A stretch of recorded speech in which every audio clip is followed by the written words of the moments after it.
Hi, folks. So, welcome to the Saturday. We're already starting the weekend and looking forward to Sunday.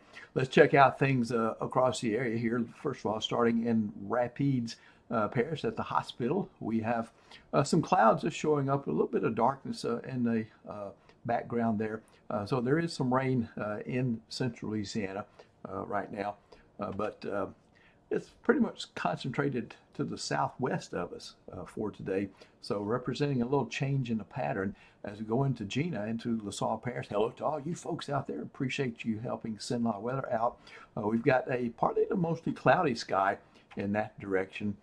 So, and it's hot everywhere unless you get a little rain cooled air from one of those showers of thunderstorms. You can see that it's been focused across Vernon, Beauregard, and to a lesser extent, Allen Parish. So that is the pattern for today. So let's go into Vernon and take a look at this particular storm. There's not much happening elsewhere, so we'll focus on Vernon Parish for the moment. We'll go back 1 hour and see what's happening.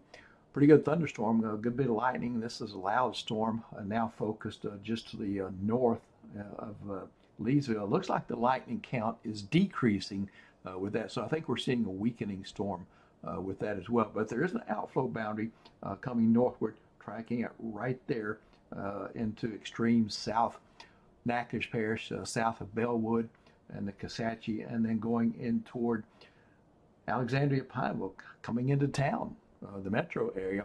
So we'll see if that touches off an additional shower or thunderstorm or two. For the remainder of the evening, satellite and radar showing a remnant low from node disturbance AL 98. Surface high pressure and Gulf, a little area off the East Coast, a little surface low attached to a couple of frontal boundaries there. So we're looking at that for tropical development.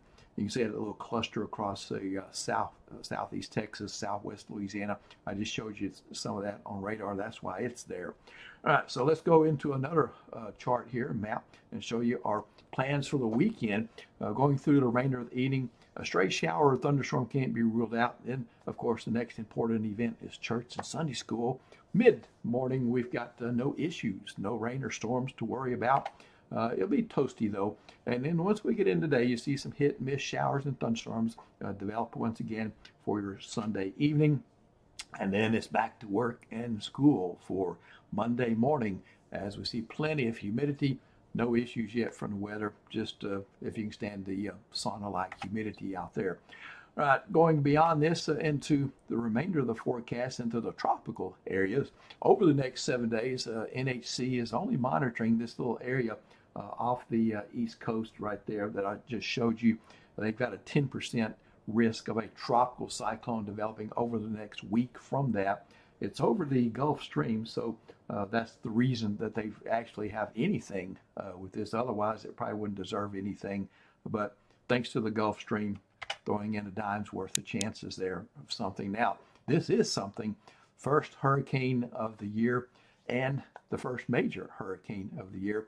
That is Aaron out in the eastern, western portion of the Atlantic, right here across the islands. And so I can put that into motion. We'll see where it's going to go. Remaining a Cat 5, it will run into a little bit more unfavorable conditions as it makes its turn to the north and eventually to the northeast, recurvature, as we call it.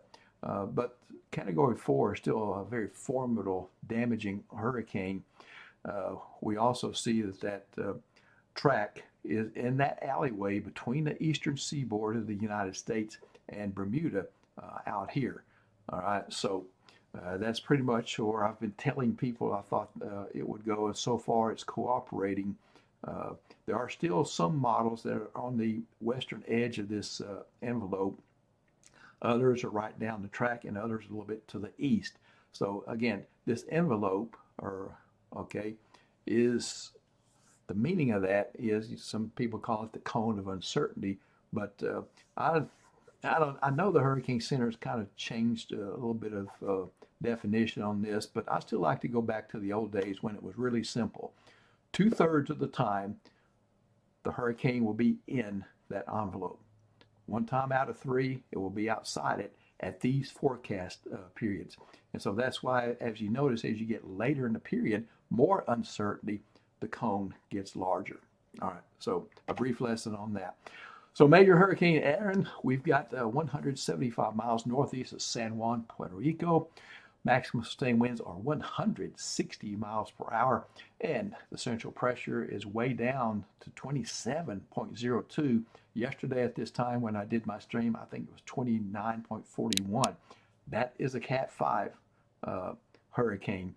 Movement is toward the west, 280 degrees at 15 miles per hour, so it has slowed down just a tad.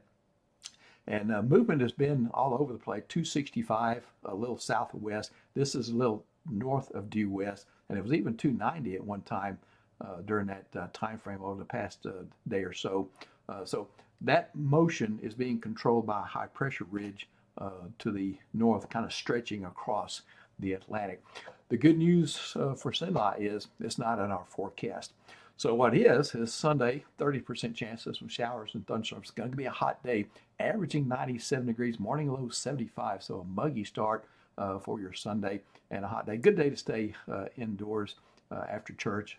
Going into Monday, 40% scattered showers and a few thunderstorms there, pretty hot that day. The heat will remain Tuesday and Wednesday as we get a lesser rain chance in for Tuesday and start backing it back up there on Wednesday. So the heat continues, the strong heat continues there through Wednesday when a pattern change will come out of the north. There'll be a high pressure ridge develop off to the west of us. It will punch northward. On the east side of that, we'll get a trough, which will drop into our area from the north. So watch toward the north, northerly direction, northwest, north, and northeast there, starting Wednesday for the weather to come from. Those showers and thunderstorms that come in will be coming from that direction. You can see that it will tone down the heat some for Thursday, Friday, and Saturday, both at night and during the day. And rain chances are highest in the Thursday, Friday time frame. All right, let's go beyond this into some numbers for the last week of August. What does the end of August look like? Well, typically we see 71 low, 93 high. The outlook from the Climate Prediction Center is that it will be above that in most areas, most thermometers in central Louisiana. That's essentially what that means. It'll be cooler and pleasant in areas to the north of us, from the northern high plains through the northern corn belt and the grain belt, and all the way through the Great Lakes and into the northeastern states for friends up there. What about rainfall? Well, we're kind of smack dab in the middle. This is a sandwich, so we're in the middle with near normal, and that means about 0.8 of an inch of rain for that week. Again, most of you will see more than about that. Some of you will see a little bit less. Some of you will see a little bit more. Okay, that's what that forecast means. And on either side, it's above what those folks would expect out west and back east. Okay, I'm through. Appreciate you being with me. Nick Mikulas will be back with you tomorrow. I'll be around hanging out around the Sinai weather here and be in the forecast center. I'll be writing out a 7-day forecast for you for Sunday, for next week and next weekend. All right, take care. Thanks for your support for Sinai weather, and have a blessed Sunday.